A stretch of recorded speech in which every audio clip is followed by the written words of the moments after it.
Stage پر رونق افروز طلبہ اعظام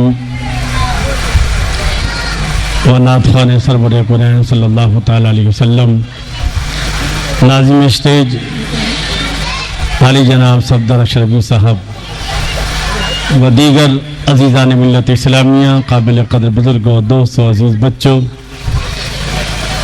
اپنی اپنی جگہ سے سماعت کرنے والی اسلامی ماں اور بہنوں، بیٹیوں، السلام علیکم ورحمۃ اللہ وبرکاتہ۔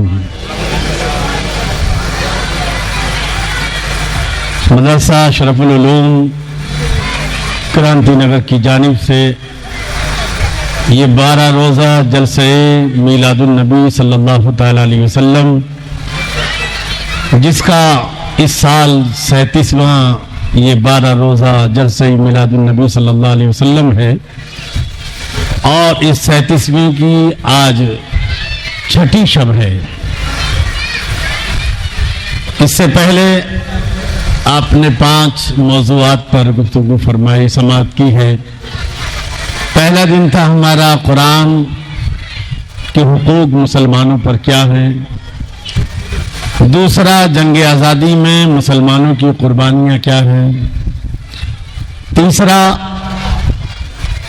توحید یعنی اس کائنات کا ایک خدا ہے، وہ صرف اللہ ہے، اس کو قرآن و سنت اور عقل کی روشنی میں اس تعلق سے گفتگو ہوئی تھی۔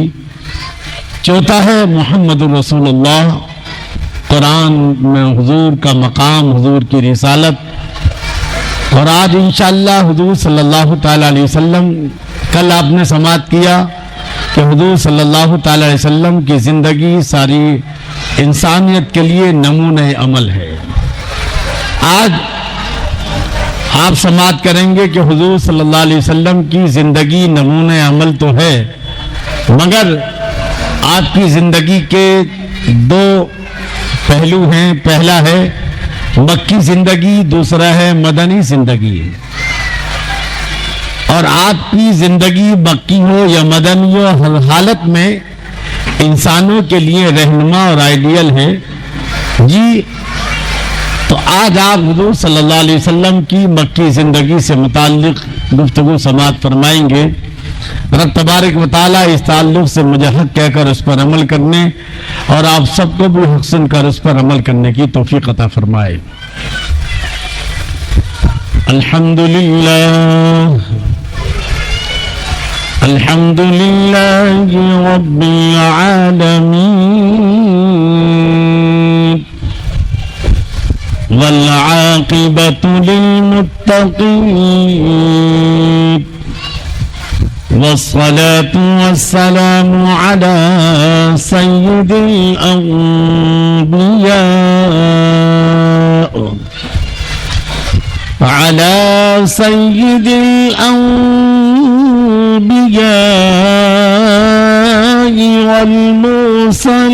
والمرسلين وعلى آله وصحابه أجمعين، أما بعد، فأعوذ بالله من الشيطان الرجيم، بسم الله الرحمن الرحيم، اقرأ باسم ربك الذي خلق، خلق الإنسان من علق، اقرأ وربك الأكرم الذي علم بالقلم، علم الإنسان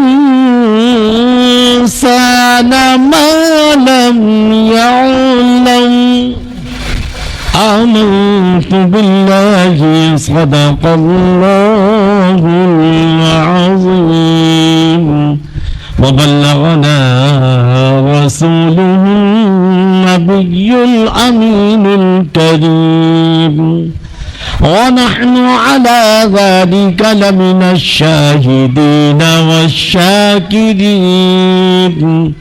والحمد لله رب العالمين.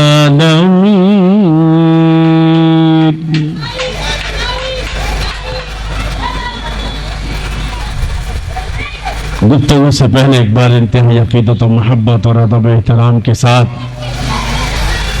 ہمارے اور ساری کائنات کے آقا مولا مدنی تاجدار حضور محمد رسول اللہ صلی اللہ تعالیٰ علیہ وسلم کے گوہر بار میں عقیدت و محبت کے ساتھ ہدیہ درود و سلام پیش فرما لیں. اللہم صلی علی سیدنا و مولانا محمد وبارک وسلم صلاۃ و سلام علیک یا رسول اللہ یا حبیب اللہ. اتر کر حرا سے سوئے قوم آیا، وہ ایک نسخہ کیمیا ساتھ لایا. ایک عرب نے آدمی کا بول بالا کر دیا، خاک کے ذروں کو ہمدوش سریا کر دیا.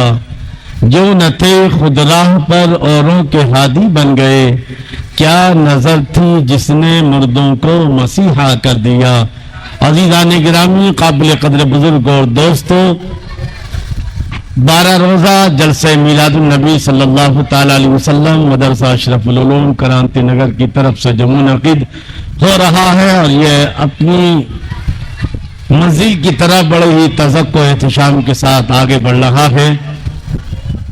سماعت فرمائیں، حضور صلی اللہ تعالیٰ علیہ وسلم کی زندگی سارے انسانوں کے لیے نمونہ ہے. ہمیں کرنی ہے شہنشاہ بطحا کی رضا جوئی، وہ اپنے ہو گئے تو رحمت پروردگار اپنی. اللہ نے فرمایا اے لوگو تمہارے لیے رسول کی زندگی میں بہترین نمونہ ہے. کس کے لیے؟ لمن کان یرجو اللہ والیوم الآخر، جو اللہ پر ایمان رکھتا ہے اور آخرت پر ایمان رکھتا ہے. وذکر اللہ کثیرا، اور جو اللہ کا ذکر کثرت سے کرتا ہے. اور اسی مفہوم کو تھوڑی سی تبدیلی کے ساتھ اللہ نے تیسرے پارے میں فرما دیا، قل ان کنتم تحبون اللہ فاتبعونی. اے میرے نبی آپ اعلان کر دو، بتا دو لوگوں کو کہ اگر تم اللہ سے محبت کرنے کا دعویٰ کرتے ہو تو میرے پیچھے چلو. کس کے پیچھے؟ یعنی محمد صلی اللہ تعالی علیہ وسلم کے پیچھے چلو گے تبھی تمہارا اللہ سے محبت کرنے کا دعویٰ سچا ثابت ہوگا. جی تو اب جس کو بھی جنت میں جانا ہے، جس کو بھی جہنم سے بچنا ہے، جس کو بھی دنیا اور آخرت میں کامیابی پر چلنا ہے، حاصل کرنا ہے، اور جس کو بھی جو ہے اللہ اس کے رسول کو راضی کرنا ہے، اب ایک ہی راستہ ہے اور وہ ہے حضور صلی اللہ تعالی علیہ وسلم کے پیچھے پیچھے چلنا، ان کی زندگی کو اپنے لیے آئیڈیل اور نمونہ بنانا. اللہ نے آگے ارشاد فرما دیا کہ اگر تم نبی کے پیچھے پیچھے چلو گے تو یحببکم اللہ، اللہ تم سے محبت فرمائے گا. اور اللہ جس سے محبت فرماتا ہے وہ معمولی محبت نہیں ہوتی. اللہ اسے دنیا میں بھی عزتوں سے نوازتا ہے اور آخرت میں بھی. اللہ جس قوم سے محبت فرماتا ہے وہ قوم دنیا کی حاکم بنتی ہے، وہ قوم دنیا کی فرما روا بنتی ہے، وہ قوم دنیا پر غالب آتی ہے جن سے اللہ محبت فرماتا ہے. انسان حال جو چل رہا ہے اس کا بہت تھوڑا سا لمحہ ہوتا ہے، یا تو ماضی ہے یا مستقبل ہے، یا تو پاسٹ ہے یا فیوچر ہے. پریزنٹ کا مسئلہ بہت تھوڑا سا ہوتا ہے. اللہ ارشاد فرماتا ہے کہ اگر تم اللہ میرے نبی کے پیچھے پیچھے چلو گے تو مستقبل اور حال کا معاملہ یہ ہوگا کہ یحببکم اللہ، اللہ تم سے محبت فرمائے گا. اور عتید یعنی ماضی کا معاملہ جو تم گناہ کر چکے ہو اس کا کیا ہوگا؟ وَيَغْفِرْ لَكُمْ ذُنُوبَكُمْ، اللہ وہ تمہارے سارے گناہوں کو بخش دے گا. واللہ غفور الرحیم، اور اللہ رحم فرمانے والا بخشنے والا ہے. بچے لوگ بہت شور مچا رہے ہیں. اللہ اکبر. بھائی نعرے مت لگاؤ آپ, بس برائے مہربانی آپ خاموشی کے ساتھ سن لو بیٹھ کر کے, ڈسٹرب نہ ہو. بس جو ہے ایک بار درود شریف پڑھ کر سنا دیں. اللہم صلی علی سیدنا و مولانا محمد و بارک وسلم صلاۃ و سلام علیک یا رسول اللہ یا حبیب اللہ. تو اب جب یہ بات طے پائی گئی کہ ایک ہی راستہ ہے جنت میں جانے کا, دنیا اور آخرت کی کامیابی کا, وہ ہے رسول اللہ کی اتباع کرنا, رسول اللہ کو اپنی زندگی کی میں آئیڈیل اور نمونہ بنانا. تو اب ہمیں دیکھنا ہوگا کہ حضور صلی اللہ تعالی علیہ وسلم کی زندگی اعلان نبوت کے بعد سے لے کر ظاہری طور سے پردہ فرمانے تک جو 23 سالہ زندگی ہے, کتنا ہے کل ملا کر کے 63 سال, اعلان نبوت سے پہلے 40 سال اور اعلان نبوت کے بعد 23 سال, کل ملا کر 63 سال. اور یہ جو 23 سال ہیں یہ بھی اس کے دو بھاگ کیجئے, ایک مکی زندگی کا اور دوسرا مدنی زندگی کا. مکی زندگی کی کتنی تعداد ہے, کتنے سال, 13 سال جو ہے, اور مدنی زندگی کتنی ہے, 10 سال. تو اب ہمیں ان دونوں زندگیوں کا جائزہ لینا ہوگا. اور یاد رکھیں جو قوم اپنی تاریخ بھلا دیتی ہے وہ قوم تباہی و بربادی کے گہرے کنویں میں گر جاتی ہے. اور خاص طور سے اپنے رسول کی زندگی, اپنے رسول جن کی زندگی ہمارے لیے ہر قدم پر نمونہ ہے, ان کی زندگی ہمارے سامنے نہیں ہوگی تو ہم کیسے اس کو آئیڈیل بنائیں گے, کیسے نمونہ بنائیں گے. تو گویا ایک مسلمان کے لیے, ایک عاشق رسول کے لیے, ایک عاشق الہی کے لیے, ایک جہنم سے بچنے کی امید رکھنے والے کے لیے, جنت میں جانے کے لیے, دنیا اور آخرت کی کامیابی کے لیے, دنیا کا حاکم بننے کے لیے, دنیا کا جو ہے ہادی بننے کے لیے ضروری ہوگا کہ اسے رسول اللہ کی زندگی معلوم ہو کہ حضور نے کب کیا کیا ہے, حضور کی زندگی کا موڑ جو ہے کب کیا. میرے آقا صلی اللہ تعالی علیہ وسلم کے جب کچھ لوگوں نے ماں عائشہ, حضرت عائشہ سے پوچھا ذرا بتاؤ تو صحیح ہمارے نبی کے اخلاق کیسے تھے, جہاں آپ کے ظاہری طور سے پردہ فرمانے کے بعد کچھ لوگ چلے تھے, سری لنکا سے گئے تھے, نکلے تھے, یہ جب اس وقت جبکہ حضور نے اپنے نبی ہونے کا اعلان فرمایا, مگر پہنچتے پہنچتے اتنا لیٹ ہو گیا کہ حضور ظاہری طور سے دنیا سے پردہ فرما چکے ہیں. اور اس نبی کے دیدار کی دل میں جو ہے وہ تڑپ باقی رہ گئی. وہ نبی کیسے بیٹھتے تھے, کیسے چلتے تھے,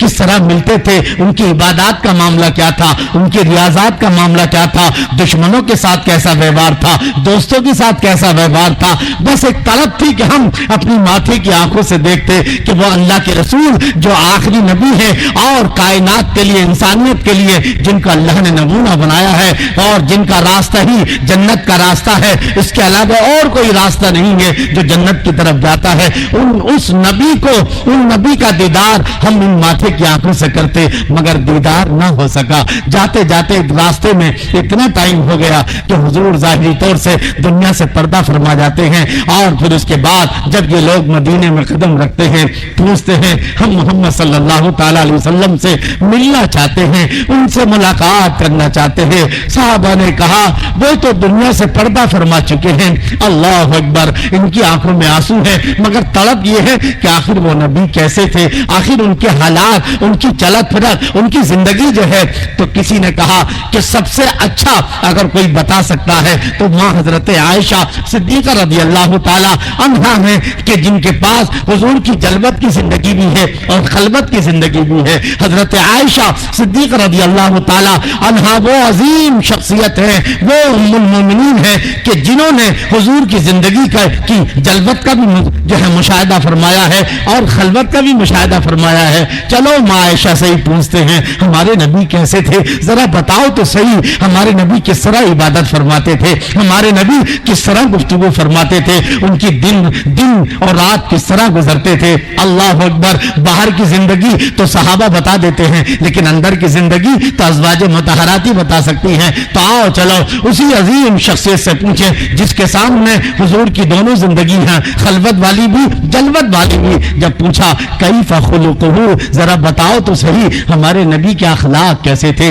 ان کا کیریکٹر کیا تھا, ان کا کلچر کیا تھا. حضرت عائشہ صدیقہ رضی اللہ تعالیٰ عنہا ارشاد فرماتی ہیں کان خلقہ القرآن, حضور صلی اللہ تعالیٰ علیہ وسلم چلتا پھرتا قرآن تھے. اگر کتاب کی شکل میں دیکھنا ہو تو یہ قرآن ہے, اور اس کا پریکٹیکل دیکھنا ہو تو محمد صلی اللہ تعالیٰ علیہ وسلم ہے. بس قرآن پڑھ لو, قرآن میں جو اخلاق بتایا گیا ہے وَإِنَّكَ لَعَلَىٰ خُلُقٍ عَظِيمٍ, آپ اخلاق کے سب سے عظیم منصب پر فائز ہیں.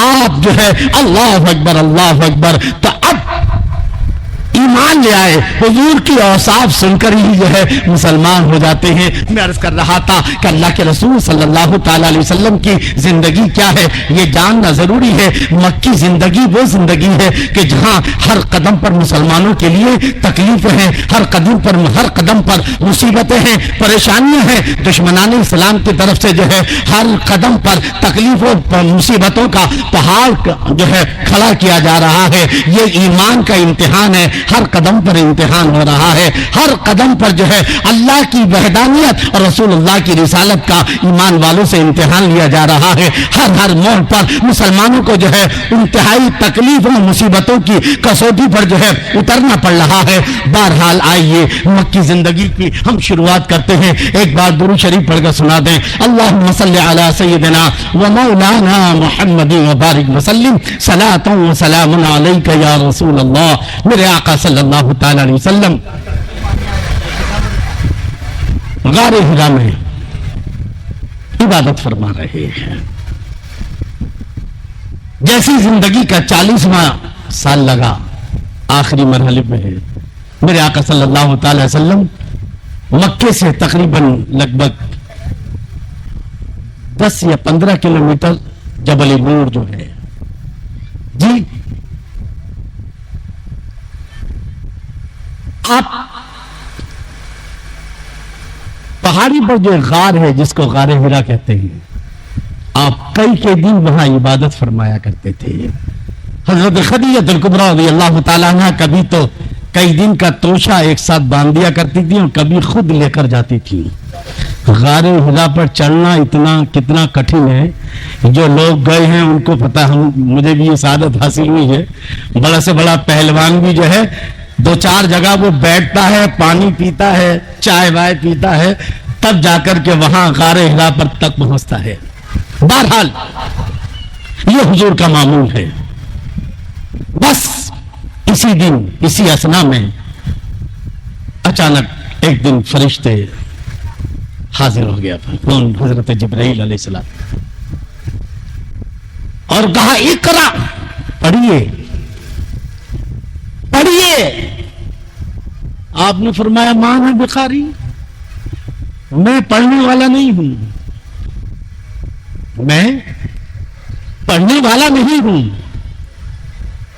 فرشتے نے آپ کو سینے سے لگایا اور بھونچا اور چھوڑ دیا. کہا پڑھیے, اقرا پڑھیے. آپ نے فرمایا مانا بخاری, میں پڑھنے والا نہیں ہوں.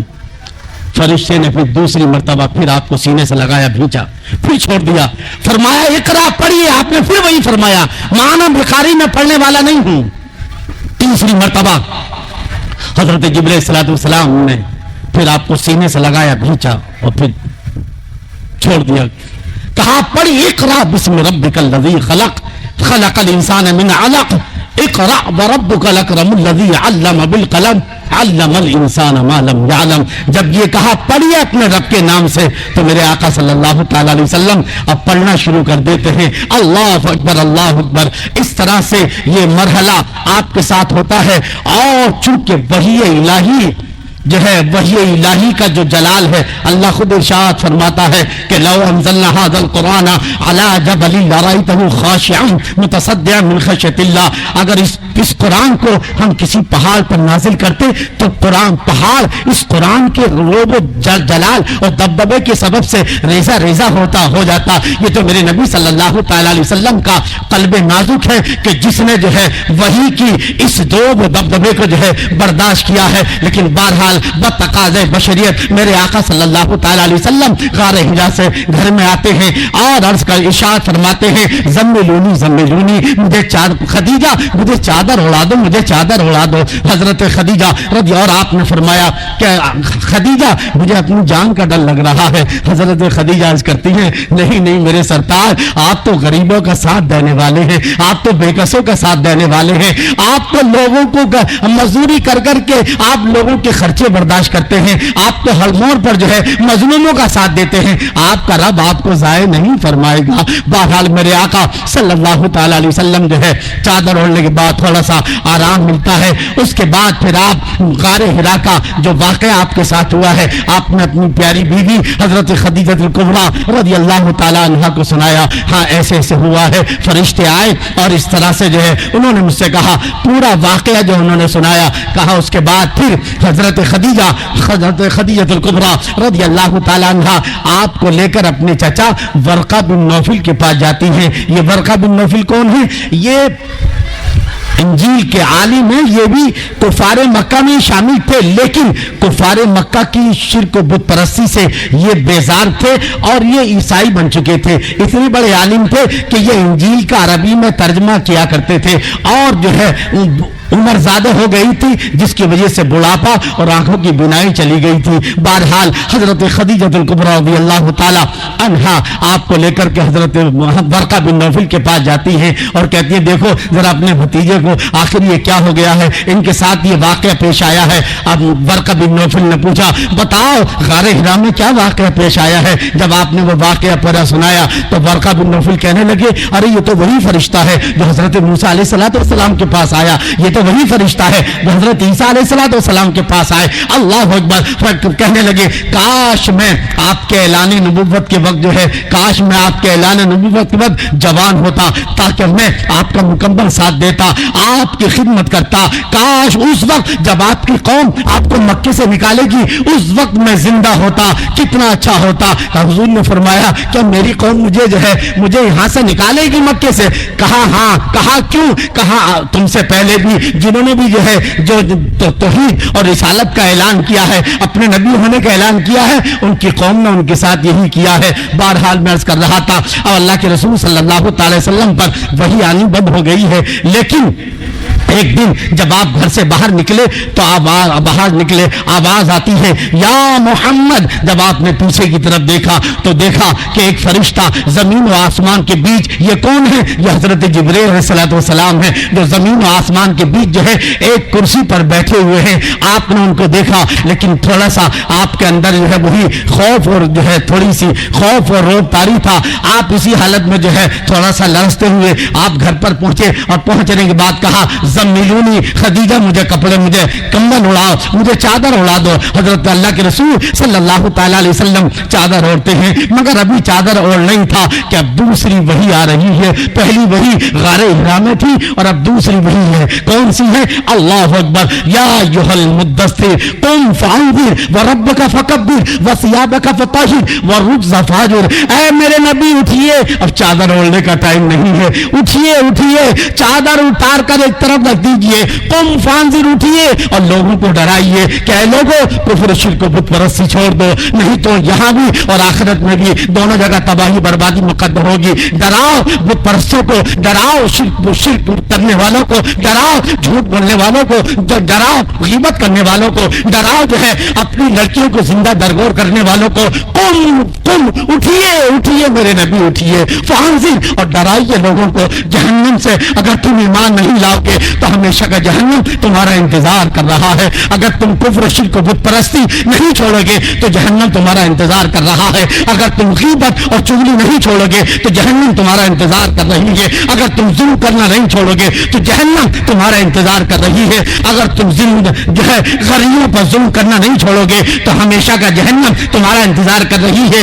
اگر تم اس طرح سے اگر تم ظلم کرتے رہو گے تو پھر ہمیشہ جہنم میں جلو گے. قم فانذر، اے میرے نبی اٹھیے اٹھیے، فانذر، اور لوگوں کو ڈرائیے، وربک فکبر، اور اپنے رب کی پاکی بیان کیجیے، وثیابک فطہر، اور اپنے کپڑوں کو پاک کیجیے، والرجز فہجر، اور بتوں کی جو ہے پلیدی سے بچیے، بتوں کی گندگی سے بچیے. اللہ اکبر اللہ اکبر. اب سمجھ میں آ گیا. حضرت حضور صلی اللہ تعالی علیہ وسلم نے حضرت خدیجہ الکبریٰ کو آواز دی، خدیجہ ادھر آؤ، ہمارا بستر باندھ دو، اب ہمارے آرام کا وقت ختم ہو چکا ہے، آرام کا زمانہ جو ہے نکل چکا ہے. اب ہمیں تبلیغ کرنا ہے، اب لوگوں کو برائی سے بچانا ہے، لوگوں کو کفر شرک اور بت پرستی سے بچانا ہے، لوگوں کو جو ہے ظلم سے بچانا ہے، لڑکیوں کو زندہ دفنانے والے لوگوں کو جو ہے لڑکیوں کو اس سے بچانا ہے. اب ہمیں جو ہے پوری انسانیت کو جو ہے برائی سے بچا کر کے نیکی کے راستے پر لانا ہے. خدیجہ ہمارا بستر باندھ دو، ہمارے جو ہے آرام کا زمانہ اب نکل چکا ہے. اللہ اکبر اللہ اکبر. اب اللہ کے رسول صلی اللہ تعالیٰ علیہ وسلم نے تبلیغ شروع فرما دی ہے. پہلے اپنے گھر سے تبلیغ شروع ہوتی ہے. حضرت خدیجہ الکبریٰ رضی اللہ تعالیٰ عنہا کو تبلیغ فرماتے ہیں. حضرت خدیجہ ایمان لے آتی ہیں. آپ کے غلام ہے زید بن حارثہ جو ہے وہ بولے بیٹے بھی ہیں، وہ ایمان لے آتے ہیں. آپ کے جو ہے بھائی حضرت علی ہیں وہ ایمان لے آتے ہیں. حضرت صدیق رضی اللہ تعالیٰ، یعنی گویا کہ اب عالم یہ ہے وہ لوگ کہ جو پہلے ہی سے بت پرستی سے بیزار تھے، جو شرک سے بیزار تھے اور کفار مکہ کے ان مظالم سے بیزار تھے اور حق کی تلاش میں تھے، وہ سارے لوگ جمع ہو جاتے ہیں.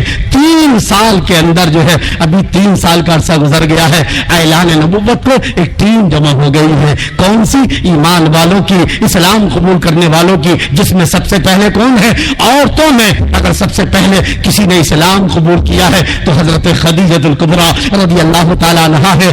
اور مردوں میں معمر بزرگوں میں جو سب سے پہلے اسلام قبول کیا ہے وہ حضرت ابو صدیق رضی اللہ تعالیٰ عنہ ہیں. اور جب نوجوانوں نے اگر سب سے پہلے اسلام قبول کیا ہے تو حضرت علی رضی اللہ تعالیٰ عنہ ہیں. اور غلاموں میں اگر کسی نے اسلام قبول کیا ہے تو حضرت زید بن حارثہ رضی اللہ تعالیٰ عنہ. یہاں تک کہ یہ ایک اچھی خاصی ٹیم جمع ہو جاتی ہے. اور اسی کے بارے میں اللہ نے قرآن مجید میں فرمایا والسابقون الاولون من المہاجرین والانصار. یہ پہلا دور تھا. یاد رکھنا حضور صلی اللہ تعالیٰ علیہ وسلم کا مکی زندگی کے 3 دور ہیں. پہلا دور یہ گزرا ہے، کون سا؟ یہ اعلان نبوت سے لے کر کے 3 سال ہو گئے ہیں اور 3 سال میں ایک ٹیم جمع ہو گئی ہے. تقریباً 20 25 30 لوگوں کی یہ ٹیم ہوگی. اللہ اکبر اللہ اکبر. اب میرے آقا صلی اللہ تعالیٰ علیہ وسلم پر اب دوسری آیت نازل ہوتی ہے. اب جب تبلیغ کا دوسرا دور شروع ہو جاتا ہے، اللہ تعالیٰ قرآن مجید کے 19ویں پارے سورہ شورى کی آیت جو ہے نازل فرماتا ہے وانذر عشیرتک الاقربین. اے میرے نبی، اب تک تو وہ خاص لوگ تھے جن کو آپ نے دعوت دی ہے، اب اپنے رشتہ داروں کو ڈرائیے. اب رشتہ داروں کو ڈرائیے جہنم سے، جو ہے جہنم کے عذاب سے، اللہ کی غضب سے ڈرائیے. ان کو بت پرستی سے روکیے، ان کو شرک سے روکیے، ان کو ظلم سے روکیے، ان کو برائیوں سے روکیے. وانذر عشیرتک الاقربین. اور جو آپ کے سب سے قریب لوگ ہیں پہلے ان کو جو ہے لیجیے. اللہ اکبر. یہ آپ کی تبلیغ کا اب دوسرا دور شروع ہو گیا ہے. اعلان نبوت کا 4تھا سال لگ گیا ہے. آپ نے جو ہے سارے قریش کو جمع فرمایا. کوہ صفا پر آپ کھڑے ہوتے ہیں اور کھڑے ہونے کے بعد آپ نے کہا لوگوں میرے بارے میں کیا خیال ہے تمہارا؟ اگر میں تم سے یہ کہوں کہ اس پہاڑ کے پیچھے سے ایک قافلہ آ رہا ہے جو تمہیں لوٹ لے گا، جو تمہیں تباہ و برباد کر دے گا، تو کیا تم میرا یقین کرو گے؟ سارے لوگوں نے کہا محمد تم سے سچا تو ابھی تک ہم نے دیکھا ہی نہیں ہے، ہم نے کبھی تمہیں جھوٹ بولتے ہوئے نہیں دیکھا. تم تو سچے ہو اور امین ہو، امانت دار ہو.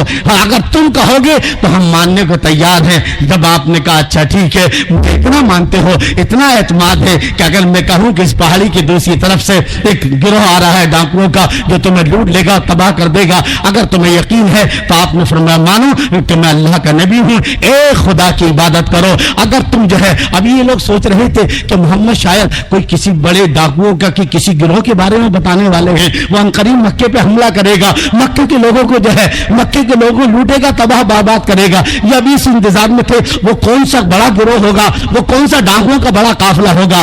آپ نے فرمایا وہ جو تمہیں لوٹنے والا ہے کوئی باہر سے نہیں آ رہا ہے، بلکہ وہ تمہارے اندر کا کفر ہے، تمہارے اندر کا شرک ہے، تمہارے اندر کی بت پرستی ہے، جو چیز تمہیں تباہ کر دے گی وہ تمہارے اندر کی انانیت ہے اور جو ہے یہ ظلم اور کفر شرک بت پرستی ہے۔ اگر تم چاہتے ہو کہ اللہ کے غضب سے بچنا اور آخرت میں اللہ کے عذاب سے تو قولوا لا الہ الا اللہ تفلحوا، لا الہ الا اللہ محمد رسول اللہ پڑھو۔ اس کائنات میں اگر کوئی خدا ہے، اس زمین نہ زمین خدا ہے نہ آسمان خدا ہے، کوئی خدا نہیں ہے، صرف جو ہے نہیں ہے کوئی خدا سوائے اللہ کے، محمد صلی اللہ تعالی علیہ وسلم اللہ کے رسول ہیں۔ اب جیسی آپ نے یہ کہا، اب تک جن کے ہاتھوں میں پھول تھے اور جو تعریف کر رہے تھے محمد سے سچا تو کوئی ہے ہی نہیں، محمد سے بڑھ کر تو کوئی امین ہے ہی نہیں، مگر اب عالم یہ ہے وہی لوگ گالی دینا شروع کر دیتے ہیں۔ جن کے ہاتھوں میں پھول تھا اب ان کے ہاتھوں میں پتھر نظر آ رہے ہیں۔ اور ابو لہب جو آپ کا چچا تھا وہ تو اتنا جلال میں آیا، اتنا غصے میں آیا، کہنے لگا اچھا تو نے اس لیے اپنی نبوت کا دعویٰ، اپنے نبوت کا اقرار کروانے کے لیے ہمیں یہاں بلایا ہے، اپنی جو ہے اپنے خدا کی توحید کا اقرار کروانے کے لیے ہمیں بلایا ہے۔ تبا لکا سائر اليوم لہذا جماعتنا، اے محمد نعوذ باللہ تیرے دونوں ہاتھ ٹوٹ جائیں، تو نے ہمیں اسی کام کے لیے بلایا۔ یہ کس نے کہا؟ ابو لہب نے کہا۔ اللہ رب العزت کا جلال حرکت میں آ جاتا ہے، ارے چچا تو بھتیجے کو نہ جانے کیا کیا بول دیتے ہیں، مگر نہیں، اللہ رب العزت جو ہے جب بھی کسی نے میرے نبی کو ذرا سے بھی جو ہے تکلیف دی ہے، ذرا سے بھی جو ہے توہین کا نشانہ بنایا ہے، اللہ نے اس کو جو ہے اس کو اس کے انجام تک پہنچا دیا۔ ابھی اس نے کیا کہا تھا؟ تبا لکا سائر اليوم لہذا جمعتنا، اے محمد تیرے دونوں ہاتھ ٹوٹ جائے نعوذ باللہ، تو نے اسی کام کے لیے بلایا۔ اللہ نے فوراً جو ہے سورہ تبت یدا نازل فرما دی، تبت یدا ابی لہب وتب ما اغنی عنہ مالہ وما کسب، اے محمد کے ہاتھ ٹوٹنے کی بات کرنے والے، ابے تیرے ہی ہاتھ ٹوٹ جائیں، تبت یدا ابی لہب وتب، ابو لہب کے دونوں ہاتھ ٹوٹ جائیں، اسی کا ستیاناش ہو جائے، جو ہے اس کا نہ مال کام آئے گا اور نہ دولت کام آئے گی۔ بہرحال جو ہے اب میرے آقا صلی اللہ تعالی علیہ وسلم اپنے رشتہ داروں کو، یہاں تک کہ جب یہ آیت نازل ہوئی تو آپ نے جو ہے قریش کو بلایا اور کہا یاد رکھنا میں تمہارا رشتہ دار ضرور ہوں مگر قیامت میں تمہیں عذاب نار سے نہ بچا سکوں گا۔ آپ نے اپنی پھوپھی صفیہ کو بلایا، بنو ہاشم کو بلایا اور کہا یاد رکھنا میں تمہارا رشتہ دار ضرور ہوں مگر آخرت میں جو ہے تمہیں جہنم سے نہیں بچا سکوں گا۔ اور آگے یہاں تک کہ آپ نے حضرت فاطمہ الزہرا سے فرمایا کہ یہ دل سے نکال دینا کہ تم نبی کی بیٹی ہو، تمہارا ایمان عمل، تمہارا ایمان اور عمل جو ہے تمہیں جنت میں لے کے جائے گا۔ اس آیت کے نزول کے بعد آپ حدیث اٹھا کر دیکھو، جو ہے بخاری شریف ہے، مسلم شریف ہے کہ میرے آقا صلی اللہ تعالیٰ، کیونکہ اللہ نے حکم دے دیا ہے وَأَنذِرْ عَشِيرَتَكَ الْأَقْرَبِينَ، اپنے رشتہ داروں کو ڈراؤ جہنم کی آگ سے، اللہ کے غضب سے۔ بہرحال جو ہے میرے آقا صلی اللہ تعالیٰ علیہ وسلم اب آپ کی تبلیغ چالو ہے۔ ابھی یہ دوسرا دور ہے، ابھی دوسرا دور جو ہے چل رہا ہے، اعلان نبوت کا چوتھا سال ہے۔ ابھی پھر ایک تیسری آیت نازل ہو جاتی ہے، یہ سورہ ہود کی آیت ہے۔ اللہ ارشاد فرماتا ہے فَاصْدَعْ بِمَا تُؤْمَرْ، اے میرے نبی اب کھل کر اعلان کرو، اب اپنا غیر نہیں، جو بھی مل جائے سب کو جو ہے سب کو اللہ کے عذاب سے ڈراؤ، سب کو دین کی دعوت دو، سب کو اسلام کی طرف بلاؤ۔ اللہ اکبر، اللہ اکبر۔ اب میرے آقا صلی اللہ تعالی علیہ وسلم نے دین کی دعوت دینا شروع کر دیا۔ ہر کس جو بھی ملتا ہے، آپ جو ہے جب بھی جہاں خانہ کعبے کے طواف کے بعد حج کے وقت میں جو قافلے آتے ہیں آپ ان قافلوں کے پاس جاتے ہیں اور دین کی دعوت دیتے ہیں۔ کبھی جو ہے آس پاس میں جو ہے کچھ میلے لگتے ہیں، آپ میلے میں جاتے ہیں اور لوگوں کو دین کی دعوت دیتے ہیں۔ ادھر جہاں آپ کی دعوت بڑھنا شروع ہو جاتی ہے کہ ادھر جو ہے اب معاملہ یہ ہے کفار مکہ کی طرف سے آپ کو ستانا شروع کر دیا جاتا ہے، آپ پر ظلم شروع ہو رہا ہے۔ میرے نبی صلی اللہ تعالیٰ علیہ وسلم جس طرف جاتے ہیں گلی میں دعوت دینے کے لیے لوگ آپ کا مذاق اڑا رہے ہیں، کوئی پاگل کہہ رہا ہے، کوئی دیوانہ کہہ رہا ہے، کوئی مجنون کہہ رہا ہے، یہاں تک کہ کوئی پتھر مار رہا ہے، یہ عالم ہے۔ اور جب آپ کسی کو دین کی دعوت دیتے ہیں وہ بچے جو ہے شور مچا رہے ہیں تاکہ دین کی آواز لوگوں کے کانوں تک نہ پہنچے، یہاں تک کہ ابو لہب کا تو معاملہ یہ تھا کہ جب بھی آپ کسی گروہ کے پاس، جب بھی آپ کسی جماعت کے پاس جاتے دین کی دعوت دینے کے لیے تو یہ جا کر کے دھول اڑاتا اور کہتا لوگوں یہ میرا بھتیجا ہے، اس کی بات مت سننا، جو ہے اس کی بات مت سننا، کیا یہ تمہیں جو ہے لات و حبول و منات سے جو ہے ان کی عبادت سے پوجا سے دور کر دے گا۔ یہ عالم تھا میرے آقا صلی اللہ تعالی علیہ وسلم سے نفرتوں کا یہ عالم ہے کہ ایک عورت کے دروازے پر، دروازے سے ہٹ کے دیوار کے سائے میں، دیوار تیگ لگا کر میرے نبی بیٹھے، عورت نے دروازہ کھولا، دیکھا محمد بیٹھا ہوا ہے، کہاں سے آ گیا یہ میرے گھر کی دیوار سے ٹیک لگا کے بیٹھا ہے۔ غصے میں نفرت میں اس نے دروازہ بند کر دیا اور دروازہ بند کر کے چھت کے اوپر چڑھ گئی دیکھنے کے لیے۔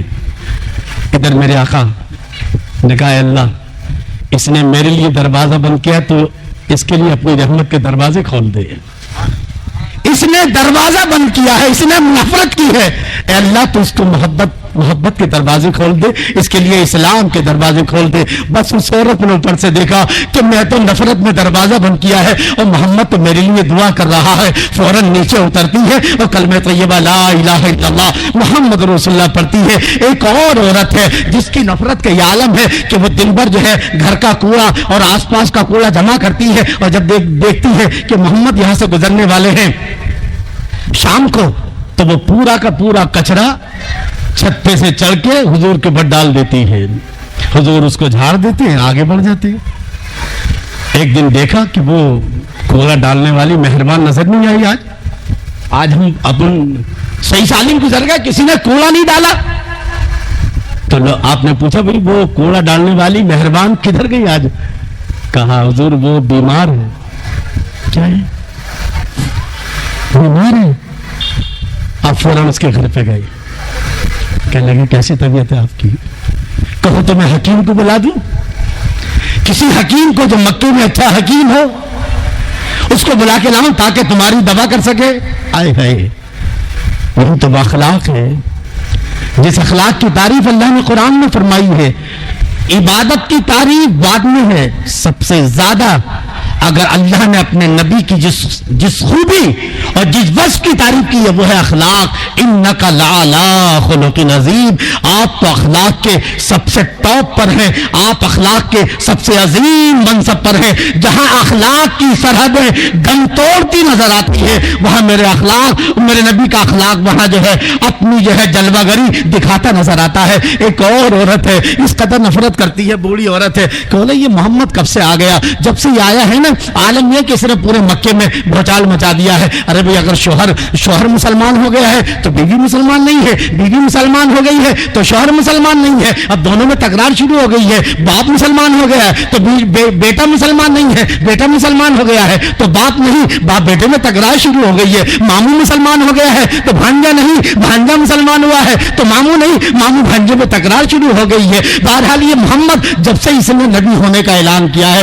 اتنا اچھا مکہ تھا، اتنا شانتی والا مکہ تھا، مگر اس محمد نے جب سے اعلان کیا ہے عجیب بھوچال مچا ہوا ہے۔ چھوڑو، اب یہ مکہ رہنے کے لائق نہیں ہے، اب اس مکے کو چھوڑ دیا جائے، یہ مکہ اب رہنے جیسی چیز نہیں ہے۔ اس عورت نے، اس بوڑھی عورت نے سارا جو ہے سامان باندھا اور باندھنے کے بعد جو ہے اب جو پٹلیاں وغیرہ رہتی ہے وہ دروازے کے باہر لاتی ہے، دیکھ رہی ہے کوئی مزدور آ جائے تو مین روڈ تک پہنچا دے تاکہ وہاں سے کسی اور چیز کا انتظام کیا جائے۔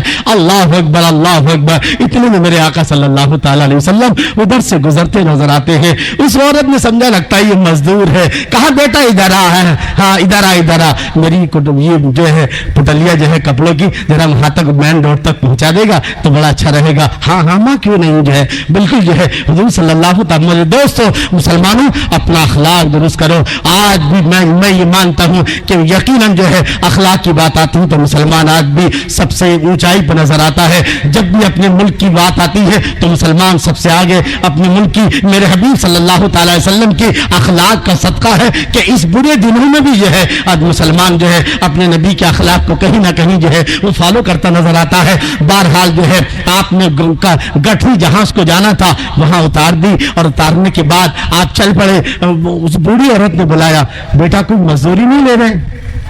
کہ ماں کیا مزدوری لوں اتنے دور کے لیے؟ اچھا ٹھیک ہے جاؤ جاؤ خوش رکھے اللہ تعالیٰ. پھر بلایا ادھر آؤ. تو بڑا بھولا لگ رہا ہے مجھے, بہت بھولا ہے تو, تیرا چہرہ اتنا اچھا لگ رہا ہے, نورانی چہرہ ہے.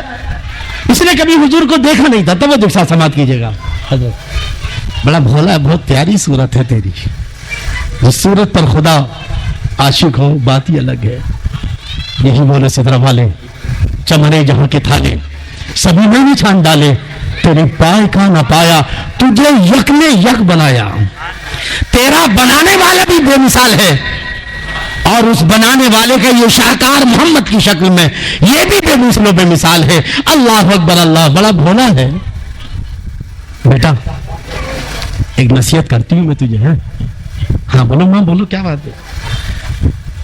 بہت بھولا لگ رہا ہے اس لیے نصیحت کر رہا ہے. ایک محمد نام کا ایک آدمی ہے جو اپنے آپ کو نبی کہلاتا ہے اور وہ دین کی دعوت دے رہا ہے جو بھی, اور اس کی باتوں میں پتہ نہیں کیا جادو ہے جو لوگ اس کی باتیں سنتے ہی ایمان لے آتے ہیں. تو بیٹا کہیں ایسا نہ ہو تو اس کی باتوں میں مت آ جانا. بڑا بھولا بھالا ہے نا, اس لیے میں تجھے نصیحت کر رہی ہوں. آپ نے کچھ نہیں کہا, آپ چل دیے. پھر بلایا ادھر آ بیٹا. ارے بیٹا تم نے نام تو بتایا نہیں, تیرا نام کیا ہے؟ آئے ہے اللہ اکبر. آپ نے فرمایا جس محمد کی تم نے بات کی وہ محمد میں ہی ہوں. بس اسی وقت اگر تو ہی محمد ہے تو میں گواہی دیتی ہوں کہ یقیناً تیرا معبود سچا ہے اور تو سچا رسول ہے. اسی وقت وہ کلمہ پڑھ کر کے مسلمان ہو جاتی ہے.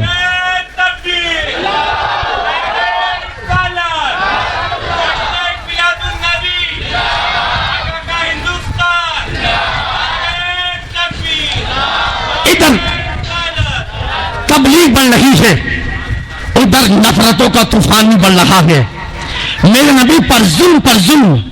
میرے نبی صلی اللہ تعالی علیہ وسلم خانہ کعبہ میں عبادت فرما رہے ہیں. ایک ظالم نے اتنی تیزی کے ساتھ جو ہے رسی کا پھندا بنایا اور نشانہ لگایا حضور صلی اللہ تعالی علیہ وسلم کی گردن میں پھنسا اور کھینچا. آپ کی زبان باہر آ جاتی ہے. ابن صدیق رضی اللہ تعالی عنہ آ جاتے ہیں. ظالم ایک شخص اپنے خدا کی عبادت کر رہا ہے, وہ کہتا ہے کہ ربی اللہ, میرا رب اللہ ہے اور تم اس پر ظلم کر رہے ہیں. اسی تکرار میں مار پٹائی ہو جاتی ہے. حضرت صدیق مارتے بھی ہیں اور مار کھاتے بھی ہیں. ایک اور موقع پر میرے آقا صلی اللہ تعالی علیہ وسلم عبادت فرما رہے ہیں خانہ کعبہ میں. ابو جہل کی رگیں شرارت پھڑک اٹھی اور اپنے ساتھیوں سے بولنے لگا, ارے کوئی ہے فلاں کا اونٹ ذبح کیا ہوا پڑا ہے, اس کی اوجڑی لا کر کے محمد کے کاندھے پر ڈال دے, کوئی ہے تم میں سے؟ ایک کافر گیا اور جا کر کے اوجڑی لا کر کے میرے آقا صلی اللہ تعالی وسلم کے کاندھے پر رکھ دی. بہت دیر تک رکھی رہی اوجڑی اور اس کے وزن کی وجہ سے میرے آقا کے دونوں کاندھے جو ہے دب رہے تھے. حضرت فاطمہ الزہرا رضی اللہ تعالی عنہا ابھی چھوٹی ہیں, آتی ہیں ننھے ہاتھوں سے جو ہے وہ اوجڑی کو کسی طرح ہٹاتی ہے اور کہتی ہے ظالم ہو, ایک انسان اپنے خدا کی عبادت کر رہا ہے خانہ کعبہ میں اور تم اس پر ظلم کر رہے ہو. اس کے بعد میرے آقا نے دعا فرمائی, اے اللہ اس قریش کو تو اپنی گرفت میں لے لے, اس قریش کو تو اپنی گرفت میں لے. حضرت عبداللہ بن مسعود رضی اللہ تعالیٰ عنہ ارشاد فرماتے ہیں کہ جنگ بدر میں جن لوگوں کے لیے آپ نے دعا کی تھی, جنگ بدر میں انہی کی لاشیں پڑی تھی صاحب جو ہے بکھری میدان بدر میں, جن کو ڈنڈوں سے سرکار کر کنویں میں ڈالا جا رہا تھا. آپ نے فرمایا تھا ان کنویں والوں پر اللہ کی لعنت ہے.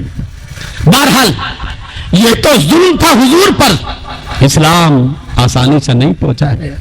ہائے مسلمان، کبھی تو سوچا ہوتا کہ تجھے گھر بیٹھے اسلام مل گیا، لیکن کروڑوں لوگ وہ تھے کہ جنہوں نے خدا کو پایا تو اپنی جان دے دی اس کے بدلے میں، رسول کو پایا ہے تو پورا خاندان دے دیا ہے، اللہ اس کے رسول کو پایا پوری دنیا لٹا دی ہے۔ یہ اسلام جو ہم تک پہنچا ہے، نہ جانے کتنی جو ہے خون کی ندیاں پار کر کے ہم تک پہنچا ہے۔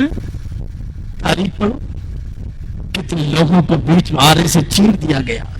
میرے آقا صلی اللہ علیہ وسلم پر یہ ظلم ہو رہا ہے، ادھر مسلمانوں پر ظلم شروع ہو گیا ہے، اور خود حضرت صدیق رضی اللہ تعالیٰ عنہ جو آپ کے یار غار ہیں، جب لوگوں کو معلوم ہوا کہ ایمان لے آئے تو اتنا مارا کہ مرا جان کر کے چھوڑ کر چلے گئے۔ آپ کے قبیلے والے آئے، اٹھا کر کے گھر پہ لے کر آئے، ان کی ماں تھی، ماں نے دودھ پلایا، یہ کیا، تھوڑا زخم پہ پٹی اٹی کی، اور اس کے بعد ہوش آیا۔ حضرت صدیق کہتے محمد کے بارے میں بتاؤ وہ کیسے ہیں؟ ارے بولے بیٹا جس کی وجہ سے تیری یہ حالت بنی ہے پھر تو اسی کا نام لے رہا ہے۔ بہرحال آپ تاریخ پڑھو، حضرت خباب بن ارت یہ وہ ہیں جنہوں نے ابتدائی میں اسلام قبول کیا ہے۔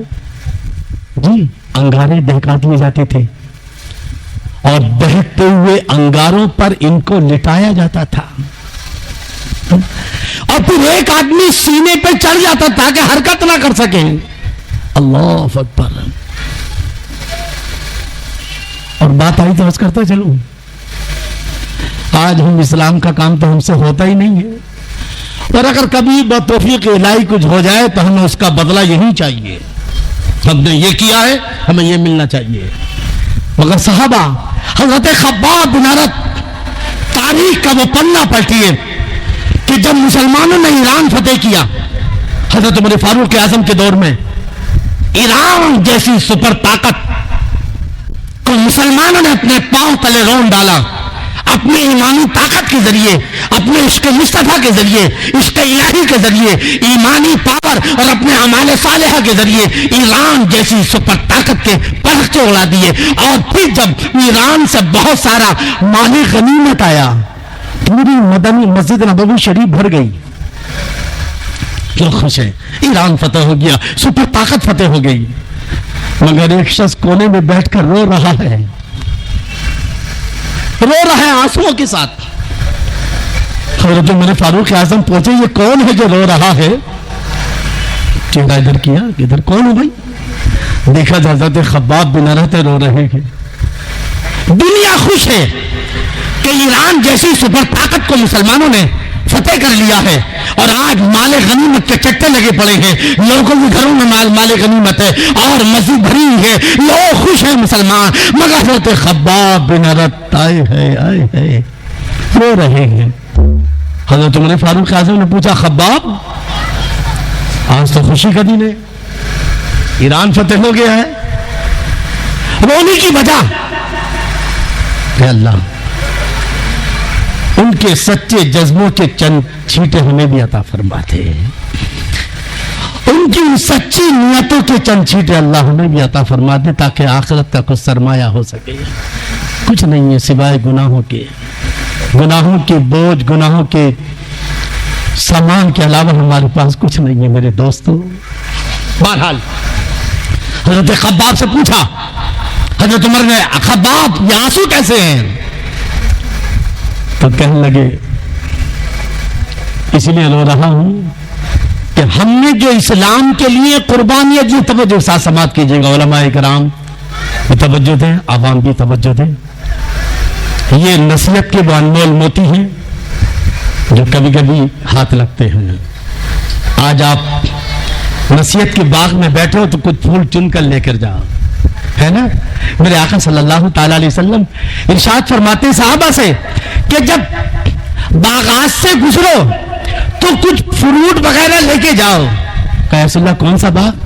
کہا علم دین جہاں بتایا جا رہا ہو، جہاں علم دین کے موتی لٹائے جا رہے ہوں، جہاں نصیحتوں کے بہر اور جواہر جو ہے لال لٹائے جا رہے ہو تو وہاں لے کے جاؤ گھر پہ، اپنی بیوی کو بتاؤ آج میں نے یہ سنا ہے، آج میرے نبی کی یہ حدیث ہے، قرآن کا یہ فرمان ہے، شاید بیوی سدھر جائے، اور بیوی سدھرے گی تو پورا گھر سدھر جائے گا، ہوم منسٹر بھی سدھر جائے تو پورا گھر جو ہے پورا جو ہے اسٹیٹ سدھر جاتا ہے، اور ہوم منسٹر بگڑ جائے تو پورا اسٹیٹ بگڑ جاتا ہے۔ بہرحال میں کر رہا تھا، حضرت خباب عرض کرتے ہیں اے عمر، ہم نے جو قربانیاں دی تھی، کیسی قربانی کہ انگاروں پر لٹا دیا جاتا تھا اور ان کی جسم سے نکلنے والی چربی سے انگارے بجھا کرتے تھے۔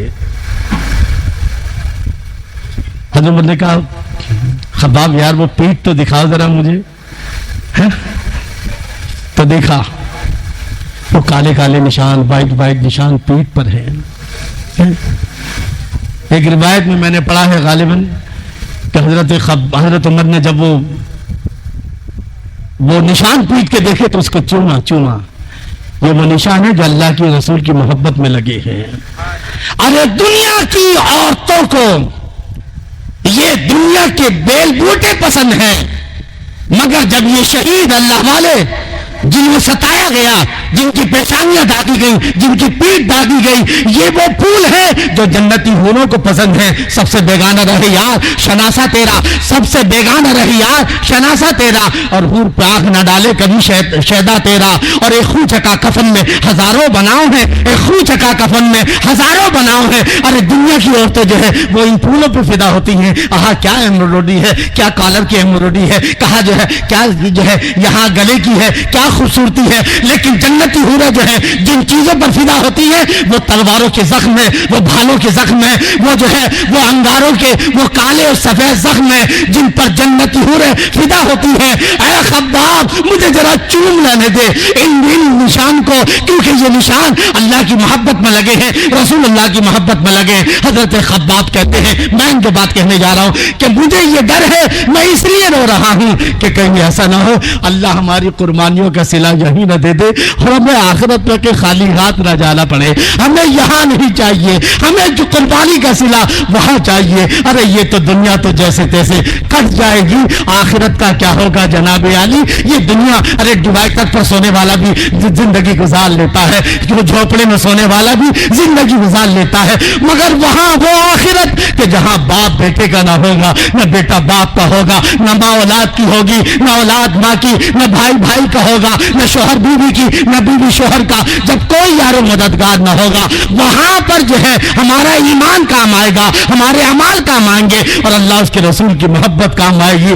تو میں اسی لیے رو رہا ہوں کہیں وہ صلہ ہمیں یہی تو نہیں مل رہا ہے، کہیں آخرت میں ہم اپنی جو محنتیں کی ہیں کہیں اس سے محروم نہ ہو جائیں۔ بہرحال میں عرض کر رہا تھا یہ حال تھا، اس طرح مسلمانوں کو ستایا جا رہا ہے۔ حضرت بلال کے بارے میں آپ نے سنا ہوگا کہ ان کو جو ہے ان کو عالم یہ تھا کہ عرب کی تپتی ریت پر لٹا دیا جاتا تھا اور اس کے بعد ان کے سینے پر وزنی پتھر رکھا جاتا تھا اور کہا جاتا تھا بلال بول لات خدا ہے، منات خدا ہے، عزا خدا ہے، یہ جو کعبے کے اندر 360 بت رکھے ہیں یہ خدا ہے، جلدی بول دے نہیں تو تیرے جسم کے ٹکڑے کر دیں گے۔ مگر حضرت بلال کہتے نہیں، اللہ احد، اللہ ایک ہے، کوئی اس کائنات میں اس کائنات کا اگر کوئی معبود ہے وہ صرف اللہ ہے، اس کے علاوہ کوئی نہیں ہے۔ آپ کو ستایا گیا اور آگے چلتے ہیں حضرت سمیہ، آئے ہے میری ماں بہنوں غور سے سنو، یہ اسلام اس عورت کو اللہ نے زمین کی پستیوں سے اٹھا کر اسلام کے ذریعے عرش کی بلندیوں تک پہنچا دیا ہے۔ اللہ اکبر، کیا بات پیاری بات کہی ہے کہ کہا ہے کہ جب بیٹی ہے تو پھر گھر کے لیے رحمت ہے، جب بیوی بن جائے تو وہ گھر کی مالکین ہے، اور جب ماں بنے تو وہ اس کے قدموں کے نیچے جنت ہے۔ یقیناً شوہر کو حاکم تو بنایا ہے، الرجال قوامون علی النساء، مگر یہ بھی کہا ہے وَعَاشِرُوهُنَّ بِالْمَعْرُوفِ، اپنی بیویوں کے ساتھ اچھا سلوک کرو۔ اور آگے جو کہا، آگے کا سینٹینس سماعت فرما لیں سورہ نساء کا، آئے ہے یقیناً جو ہے کسی عورت میں کوئی برائی ہوتی ہے تو اس میں کوئی نہ کوئی اچھائی بھی ہوگی۔ اللہ ارشاد فرماتا ہے مردوں اپنی مردانگی عورت پہ نہ دکھانا، اپنی مردانگی کے جو ہے اس کمزور عورت کو نہ مارنا۔ وعاشروہن بالمعروف، ان کے ساتھ بھلائی کرو، تم حاکم ضرور ہو مگر خبردار عورت کے ساتھ بھلائی کرنا۔ اور فَإِن كَرِهْتُمُوهُنَّ فَعَسَىٰ أَن تَكْرَهُوا شَيْئًا وَيَجْعَلَ اللَّهُ فِيهِ خَيْرًا كَثِيرًا۔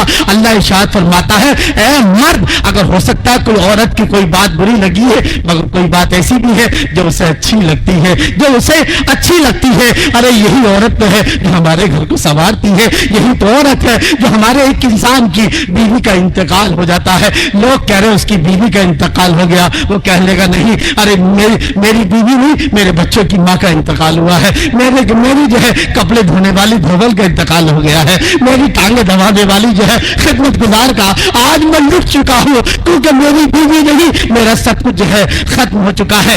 جو عورت جو ہے اللہ فرماتا ہے اگر کوئی ایک بات تمہیں بری لگتی ہے تو دوسری بات جو ہے وہ اچھی ہوگی، اس کی اچھی بات کو دیکھ کر بری بات کو جو ہے کیا کر دو، نظر انداز کر دو۔ بہرحال بات مرض کر رہا تھا کہ حضرت سمیہ یہ کون ہے؟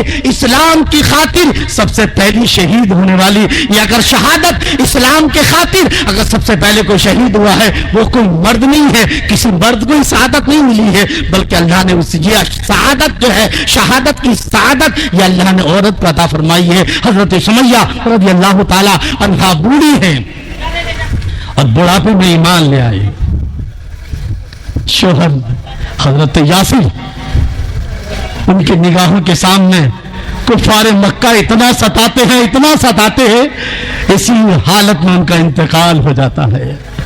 حضرت عمار تو ان کے بیٹے کو اتنا ان کی نگاہوں کے سامنے مارا جاتا ہے باندھ کر کہ وہ گھنٹوں بے ہوش ہو جاتے ہیں، اور بیٹا اپنے باپ کی موت دیکھ رہا ہے، اور بیٹے نے دیکھا میری ماں بنی ہوئی ہے، میری ماں کے پاؤں ہاتھ اور پیر بندھے ہوئے ہیں، اور ابو جہل کہہ رہا ہے سمیہ بڑھیا بڑھاپے میں ایمان لے آئی تو محمد پر، اپنے خداؤں کو چھوڑ دیا، پرانا دھرم چھوڑ دیا، وقت اب بھی وقت ہے کہ محمد کا دین چھوڑ دے اور لات و حبول منات کو خدا مان لے۔ حضرت سمیہ کہہ رہی تھی کیا سمجھتا ہے تو سمجھتا ہے کہ میں بوڑھی ہوں تو میرے ارادے بھی بوڑھے ہوں گے؟ کیا میں بوڑھی ہوں تو کیا میرے اعصاب بھی لائیں؟ میں نے محمد صلی اللہ تعالی وسلم کا دامن پکڑا ہے تو اتنی مضبوط ہوں کہ پہاڑ تو اپنی جگہ سے ہٹ سکتا ہے، مگر سمیہ نے محمد کا جو دامن پکڑا ہے، ایمان کا دامن پکڑا ہے، خدا کی قسم ساری دنیا بھی آ جائے گی تو سمیہ جو ہے اپنے دین سے پھرنے والی نہیں ہے، اپنے ایمان سے پھرنے والی نہیں ہے۔ اس جاہل ابو جہل نے جو ہے جہالت کے باپ نے جو ہے اسی تناؤ میں آ کر کے، اسی نفرت میں آ کر کے اتنا غصہ آیا کہ اس نے حضرت سمیہ رضی اللہ تعالی عنہا کی جو ہے شرمگاہ پر جو ہے نیزہ مارا، اور اسی وقت جو ہے حضرت سمیہ شہید ہو جاتی ہے۔ اندازہ لگا، انہوں نے کہا ہاتھ ایک خدا ہے، ارے ایک خدا ہونا اتنا آسان ہے؟ اے مسلمانوں تمہیں لگ رہا ہے کہ آسان ہے؟ یاد رکھنا اس کی قیمت تمہیں ادا کرنی پڑے گی۔ اب انہوں نے بندے ماترم کے ذریعے میں بار بار آپ کو آگاہ کر رہا ہوں کہ ہم کوئی زمین جس ماں نے ہمیں پیدا کیا ہے وہ جب خدا نہیں ہو سکتی، باپ خدا نہیں ہو سکتا، تو کوئی کسی کو حق نہیں ہے کہ وہ ہمارے خدا کو بدلے، چاہے وہ بل جو ہے پارلیمنٹ میں پاس ہو یا لوک سبھا میں، راجیہ سبھا میں۔ حکومت کو اتنا حق نہیں پہنچتا ہے کہ ہمارے ایمان پر ڈکیتی ڈالے، اور اگر ڈال رہی ہے تب 20 کروڑ مسلمانوں کو فیصلہ کرنا ہوگا کہ انہیں کافر ہو کر کے زندگی گزارنی ہے۔ یہ ایمان کی حیثیت سے کل صحابہ کرام جو ہے جانے دے رہے ہیں، اور انگاروں پر لٹایا جا رہا ہے، جسم سے نکلنے والی چربی سے انگارے بجھ رہے ہیں۔ حضرت بلال کو عرب کی تپتی ریت پر جو ہے گھسیٹا جا رہا ہے، عرب کی تپتی ریت پر گھسیٹا جا رہا ہے، کسی پر جو ہے لوہے کے سلیے جو ہے گرم کر کے ان کی پیٹھوں کو داغا جا رہا ہے۔ اندازہ لگاؤ حضرت سمیہ شہید تو ہو جاتی ہے مگر اللہ کے علاوہ کسی اور کو خدا نہیں مانتی۔ میرا خدا وہ ہے جو ہمیشہ سے ہمیشہ رہے گا، اللہ واحد، اللہ ایک ہے، لا الہ الا اللہ محمد رسول اللہ، محمد اللہ کے سچے رسول ہیں۔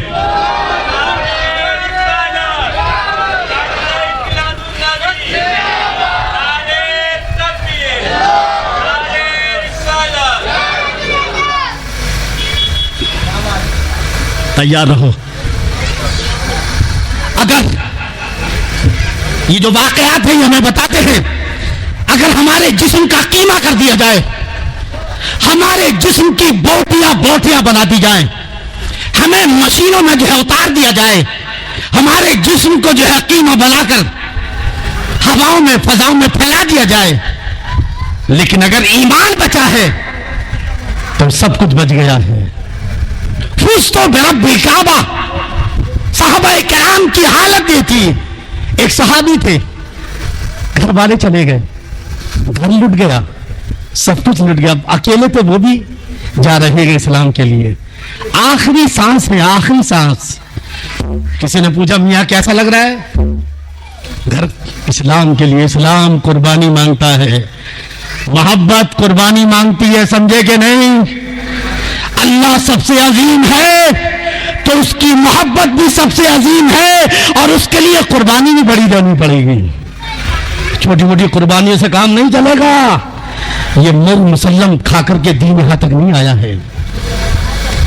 ان قربانیوں، اللہ فرماتا ہے انہی راستوں پر چل کر اگر آ سکو تو آؤ، انہی راستوں پہ چل کر، وہ راستہ جو حضرت سمیہ نے بتایا ہے، وہ راستہ جو حضرت خباب بن عرب نے بتایا ہے، وہ راستہ جو حضرت بلال نے بتایا ہے، وہ راستہ یہ ہے، انہی راستوں پہ چل کر اگر آ سکو تو آؤ۔ میرے گھر کے راستے میں کوئی کہکشاں نہیں ہے، یہاں مسلم نہیں ملیں گے، بلکہ یہاں تمہیں کبھی حضرت بلال کے لیے کہ جیسا کبھی تڑپنا پڑے گا، کبھی سمیہ کی طرح جان ڈالنی پڑے گی، کبھی انگاروں پر لیٹنا پڑے گا، تب جا کے ایمان بچے گا۔ جنت کی قیمت ایمان ہے، ایمان۔ جنت کی قیمت کفر نہیں ہے، جنت کی قیمت جو ہے شرک نہیں ہے، جنت کی قیمت جو ہے بت پرستی نہیں ہے، جنت کی قیمت جو ہے جھوٹ نہیں ہے، غیبت نہیں ہے، چغلی نہیں ہے، زنا نہیں ہے، شراب نوشی نہیں ہے، چودراہٹ نہیں ہے، جو ہے پارلیمنٹ کی جو ہے ممبرہ پارلیمنٹ نہیں ہے، اور جو ہے کوئی کرسی نہیں ہے۔ جنت کی قیمت صرف ایمان ہے، اور ایمان نام ہے اللہ کی وحدانیت پر ڈٹے رہنا، اور رسول کی رسالت پر ڈٹے رہ کر کے دنیا کے ہر ظلم کو برداشت کرنا، مگر ایمان کے راستے سے ذرا سا ہٹنا گوارا نہ ہو۔ ہر جفا ہر ستم گوارا ہے، ہر جفا ہر ستم گوارا ہے، اتنا کہہ دے کہ تو ہمارا ہے۔ ہر جفا ہر ستم گوارا ہے، ہر جفا ہر ستم گوارا ہے۔ کاش اے رب ان بزرگوں کی، ان صحابہ کرام کے جذبوں کی اللہ ہم گنہگاروں کو بھی توفیق عطا فرما دے۔ وہ وقت جب ہم قبر میں تنہا ہوں گے، نہ باپ میرے ساتھ ہوگا، نہ میری ماں میرے ساتھ ہوگی، نہ میری بیوی، نہ میرے بیٹے، نہ میری بیٹیاں، کون اس وقت ساتھ ہوگا؟ جی جو اڑاتے تھے لاکھوں کی منہ میں، اب وہ زیر زمین ہو گئے، ہائے مٹی کی آغوش میں کیسے کیسے حسیس ہو گئے، اور یہ مٹے نامیوں کے نشا کیسے کیسے، اور یہ زمین کھا گئی آسماں کیسے کیسے۔ اے پہلوانوں، اے چودھریوں، اے اسمبلی اور پارلیمنٹ کے ممبر بننے والوں، اے عام اور خاصداروں، اے کرسی پر بیٹھنے والوں، یہ ساری کرسی یہی رہ جائیں گی، اور قبر میں جو ہمارا قبر میں جو ساتھی ہوگا، جو قبر جو ہے جنت بنے گی، وہ صرف دو وجہ سے، ایک ایمان کی وجہ سے اور ایک عمل صالح کی وجہ سے۔ اس لیے اپنے ایمان کو بچاؤ، اپنے عمل صالح کو بچاؤ، اور برائیوں سے بچ کر جو ہے اللہ اس کے رسول کی راہ میں جو ہے قربانیاں دینے کی کوشش کرو۔ میں اس کر رہا تھا یہ حالات تھے، ہر طرف سے ظلم و ستم کیا جا رہا ہے۔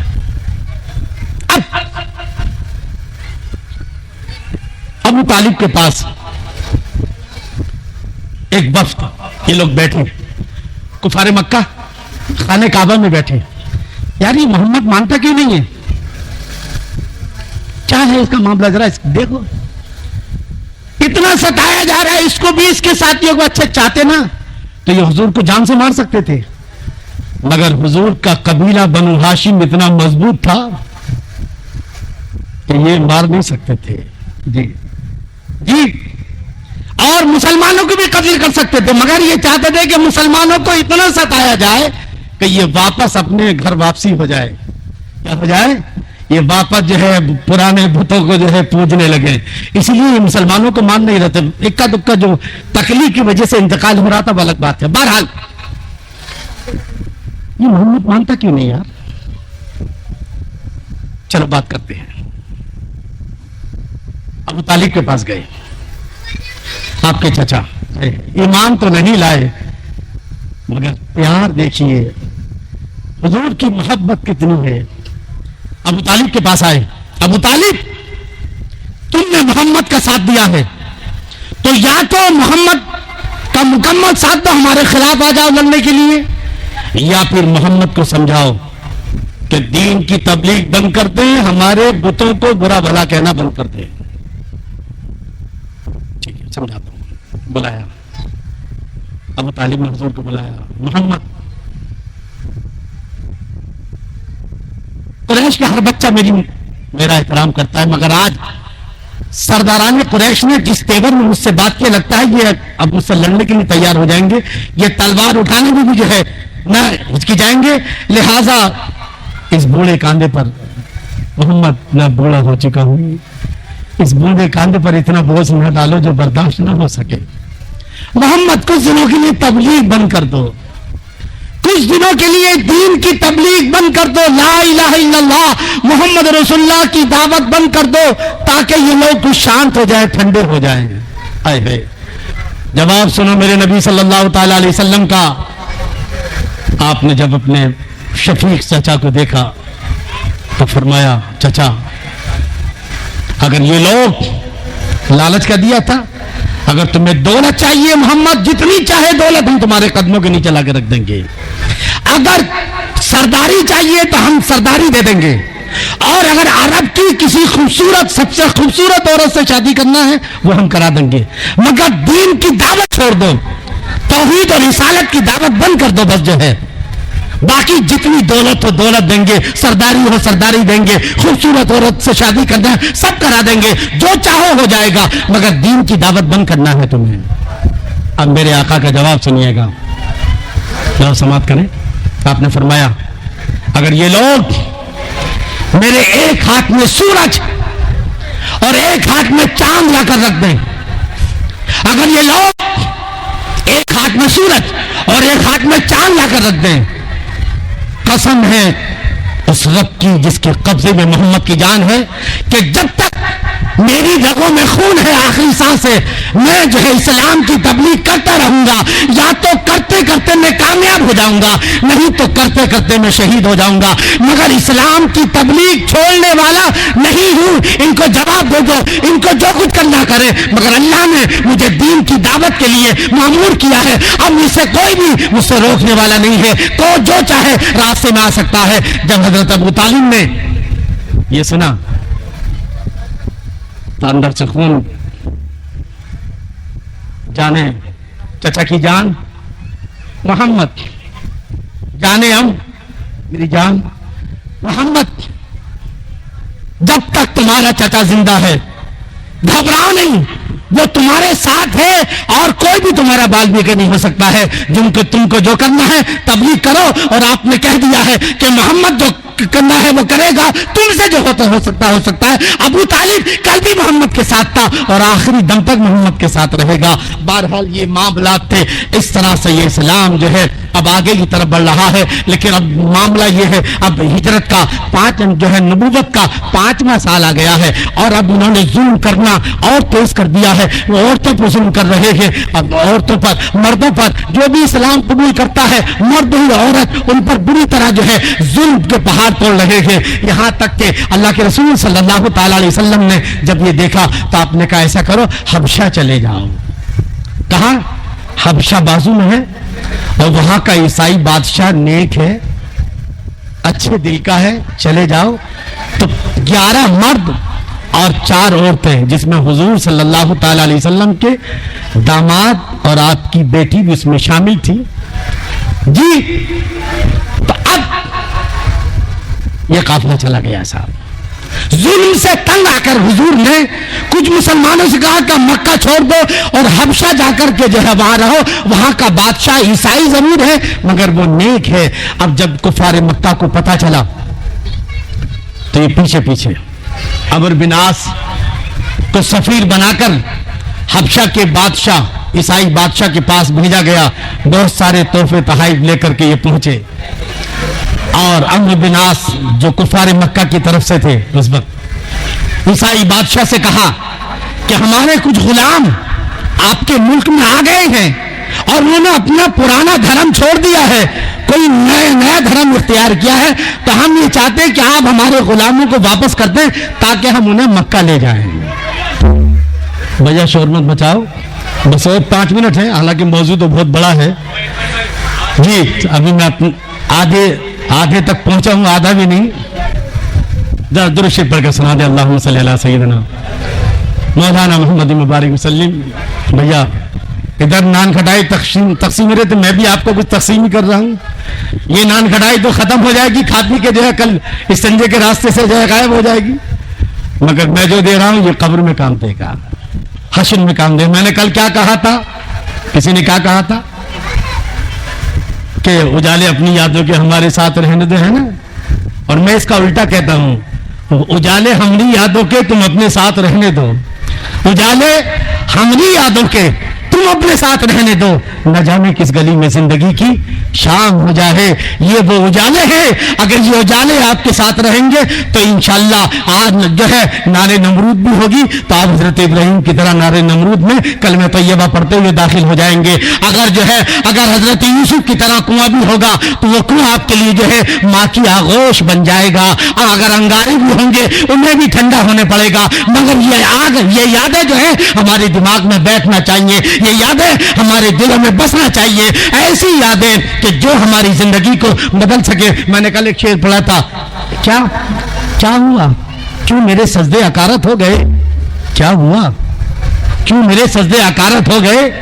یہ جبھی میری نہیں, یہ سنگ در تیرا نہیں, یہ جبھی عبداللہ کی نہیں ہے, یہ شیطان کے بندے کی جو ہے زمین ہے, جھوٹ بولنے والے کی زمین ہے, یہ جو ہے سود کھانے والے کی زمین ہے, نہ جانے کتنی جگہ جھکنے والوں کی زمین ہے. اگر اللہ کے یہ اگر عبداللہ کی جو ہے زمین ہوتی تو آج بھی جو ہے کسی نے کہا ہے کیا ہوا کیوں تیرے سجدے اکارت ہو گئے, کیا ہوا کیوں میرے سجدے اکارت ہو گئے, یہ زمین میری نہیں, یہ سنگ در تیرا نہیں. اور کسی نے کیا کہا ہے کہ تیرے سجدوں کو کیا ہوا, صدیاں گزر گئیں, سجدوں کو تیرے کیا ہوا, صدیاں گزر گئیں. سجدہ وہ تلاش کر جو دل کو بدل دے, وہ سجدہ تلاش کر, اور وہ ہے وہ ایک سجدہ جسے تو گرا سمجھتا ہے, 1000 سجدوں سے دیتا ہے آدمی کو نجات. یہ جو ہے یہ مقدس نورانی قافلہ کہاں پہنچتا ہے, حبشہ, اور پیچھے سے جو ہے قریش مکہ کی طرف سے سفیر بن کر عمرو بن عاص ہے جو بادشاہ حبشہ کے سامنے کھڑا ہے, دربار لگا ہوا ہے. توجہ کے ساتھ سماعت کریں, میں اپنی گفتگو کو آخری مرحلے میں پہنچانا چاہوں گا. دربار لگا, مسلمان کبھی بھی اپنے دین کو نہیں بھولتا ہے, یاد رکھنا. حالات کچھ بھی ہو, بادشاہ کیسا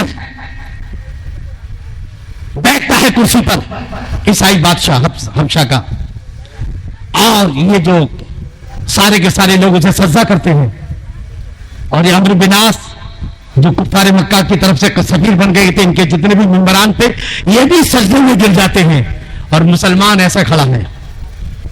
مسلمان نے سجدہ نہیں کیا. حضرت جعفر طیار جو اس قافلے کے میرے کارما تھے وہ ایسے ہی کھڑے ہیں. بادشاہ کو غصہ آیا, توجہ کے ساتھ سماعت کیجیے گا. ہم ذرا سے لالچ میں جھوٹ بول دیتے ہیں, ہم ذرا سے لالچ میں اپنی جو ہے انسانیت کھو بیٹھتے ہیں, اپنی تہذیب بھول جاتے ہیں, اسلامی کلچر کی دھجیاں اڑانے لگتے ہیں. مگر اس وقت جبکہ مسلمان چاروں طرف سے اس طرح تھے جیسا کہ 32 دانتوں کی بھی زبان ہوتی ہے. بادشاہ نے کہا کیوں تمہارے نبی نے کچھ سکھایا نہیں, یا کسی کی تعظیم کرنی چاہیے. توجہ کے ساتھ سماعت کیجیے گا. سارے لوگ سجدے میں گرے ہیں, بادشاہ کو سجدہ کر رہے ہیں. عمرو بن عاص جو مکے سے گیا تھا یہ سجدے میں پڑا ہے, دیکھ رہا ہے مسلمان کبھی بھی اکڑا ہوا ہے, یہی عقل ماری جائے گی, یہی عقل مارے گی. بادشاہ نے کہا کیا ہوا, تمہارے نبی نے تمہیں کچھ نہیں سکھایا. حضرت جعفر فرماتے ہیں ہمارے نبی نے بڑوں کا احترام ضرور سکھایا ہے, مگر ہمارے نبی نے سکھایا کہ خدا سجدہ صرف خدا کو ہوتا ہے.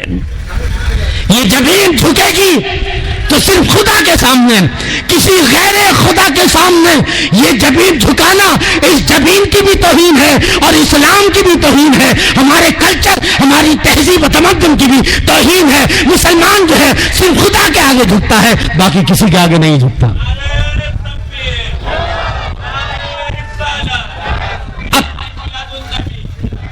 واقعے کا آخری کڑی شروع ہوا۔ عمرو بن عاص نے کہا یہ لوگ ہیں جو مکے کے رہنے والے، ہمارے کچھ غلام کچھ آزاد ہیں، انہوں نے پرانا دھرم چھوڑ دیا، نیا دین قبول کیا ہے، ان غلاموں کو ہمارے حوالے کرو۔ بادشاہ نے کہا ٹھیک ہے، لیکن پہلے میں سنتا ہوں ان سے، ان کے تو سن لوں کیا کہنا چاہتے ہیں۔ جعفر کھڑے ہو گئے، بادشاہ اجازت ہو تو ہم بولیں۔ ہاں بولو، کیا بولنا چاہتے ہو؟ کھڑے ہو جاتے ہیں۔ بادشاہ ہم بتوں کی پوجا کرتے تھے، ہم جھوٹ بولتے تھے، شرک تھا، لڑکیوں کے زندہ درگور کرتے تھے، عورتوں پر ظلم کرتے تھے، ہم طاقتور کمزوروں پر ظلم کرتے تھے۔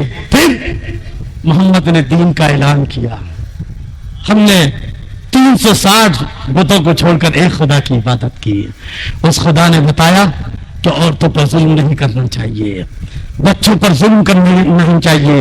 ہم نے جو شراب پیتے تھے، زنا کرتے تھے، نہ جانے کیا کیا کرتے تھے، جب ہم اس دین میں آئے تو ہم نے ساری برائیاں چھوڑ دی ہیں۔ اب ہم صرف ایک خدا کی عبادت کرتے ہیں اور اپنے نبی کے اشاروں پر جان دیتے ہیں۔ یہی ہمارا قصور ہے اور یہ ہمیں اس قصور کی سزا دینا چاہتے ہیں۔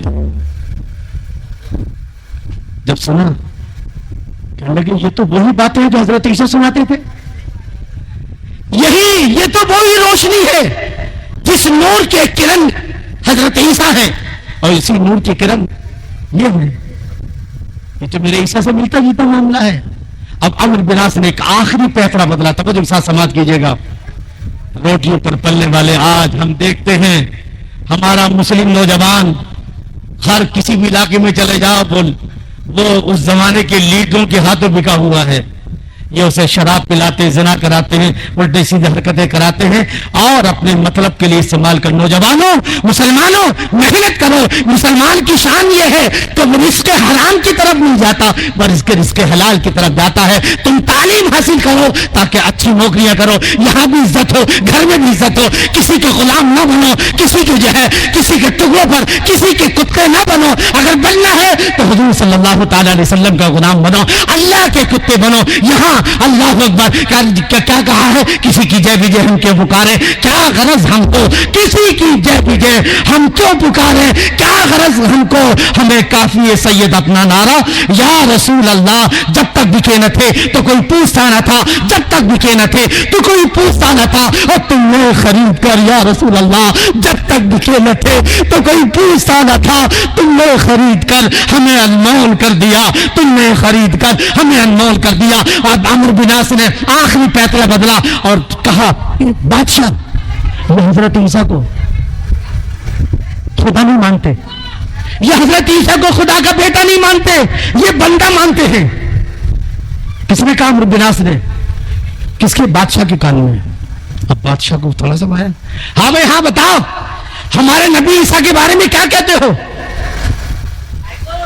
مسلمانوں توجہ کے ساتھ سماعت کرے گا، دنیا کے سارے لوگ چاروں طرف تلواریں لے کر کھڑے ہو جائیں تو تم وہی کہو گے تمہارے خدا نے کہا ہے، تم وہی کہو گے جو تمہارے دین نے سکھایا ہے۔ یہ جان تو جانی ہے، کوئی گل باقی رہے گا، نیچمن رہ جائے گا، پر رسول اللہ کا دین حسن رہ جائے گا۔ ہم سفیر و باغ میں ہیں، کوئی دن کے چہچہے بلبلیں اڑ جائیں گی، سونا چمن رہ جائے گا۔ اللہ اکبر، توجہ کے ساتھ سماعت کرے۔ بتاؤ میرے عیسیٰ کے بارے میں کیا کہتے ہو تم؟ حضرت جعفر نے کہا کچھ عرض تو قرآن کی تلاوت کر دوں؟ ہاں ہاں کرو۔ حضرت جعفر نے سورہ مریم کی تلاوت شروع کر دی۔ آئے ہے یا مریم وذکر فی الکتاب مریم اذ انتبذت من اہلہا مکانا شرقیہ الی آخرہ، جس کا مطلب یہ ہے کہ حضرت عیسیٰ کون ہے؟ خدا کے نبی اور اس کے بندے ہیں۔ وہ خدا بھی نہیں نہ خدا کے شریک ہیں۔ قال انی عبد اللہ آتانی الکتاب وجعلنی نبیا وجعلنی مبارکا۔ حضرت عیسیٰ نے پیدا ہوتے ہی کہا تھا پالنے میں، اے لوگوں میں خدا نہیں ہوں نہ خدا کا شریک ہوں، انی عبداللہ، میں اللہ کا بندہ ہوں، آتانی الکتاب، مجھے کتاب دی گئی ہے، وجعلنی نبیہ، اور مجھے نبی بنایا گیا ہے۔ بتا دیا گیا ہمارا قرآن جو کہہ رہا ہے، ہمارے نبی نے جو سکھایا ہے وہ یہ سکھایا ہے کہ حضرت عیسیٰ خدا کے بیٹے نہیں ہیں بلکہ اللہ کے نبی بندے ہیں۔ بس عیسائی بادشاہ نے کہا یقیناً تو نے سچ کہا ہے، حضرت عیسیٰ جو ہے خدا کے بندے نہیں، خدا کے جو ہے بیٹے نہیں ہیں بلکہ خدا کے بندے ہیں۔ یہاں تک کہ اس نے کہا تم نے جو کہا ہے بالکل سچا ہے، کاش اگر مجھے یہاں فرصت ملتی تو میں تمہارے ساتھ مکے چلتا اور محمد کے قدموں پر اپنی جان نچھاور کر دیتا۔ عیسائی بادشاہ کو یہ کہتے ہوئے سنا تو اس کے درباری غصہ ہو جاتے ہیں، مگر وہ سب کو خاموش کر دیتا ہے اور ابو بناس سے کہتا ہے جاؤ تم اپنے تحفے ٹھوکر مار دیے، جہاں تحفے واپس لے جاؤ، میں ایک مسلمان کو بھی تمہارے حوالے نہیں کروں گا۔ اور مسلمانوں سے کہا تمہیں جب تک رہنا ہے رہو، یہ ملک تمہارے لیے ہے، کوئی تمہیں تکلیف نہیں دے سکتا ہے۔ حدیث میں آتا ہے کہ جو ہے وہی کون، حبشہ، شاہ حبشہ جو ہے وہ ایمان والا ہو گیا تھا، اور جب اس کا انتقال ہوا تو میرے نبی نے اس کی غائبانہ نماز جنازہ پڑھی ہے۔ بہرحال یہ ہے حضور صلی اللہ تعالی علیہ وسلم کی زندگی، میں تھوڑا ہی بیان کر پایا اور اس کے بعد بہت ختم ہو رہا ہے۔ انشاءاللہ کل جو ہے حضور صلی اللہ تعالی وسلم کی مدنی زندگی کے تعلق سے کچھ باتیں ہوں گی۔ اللہ تعالی ہم سب کو ایمان پہ چلا، ایمان پہ خاتمہ نصیب فرمائے۔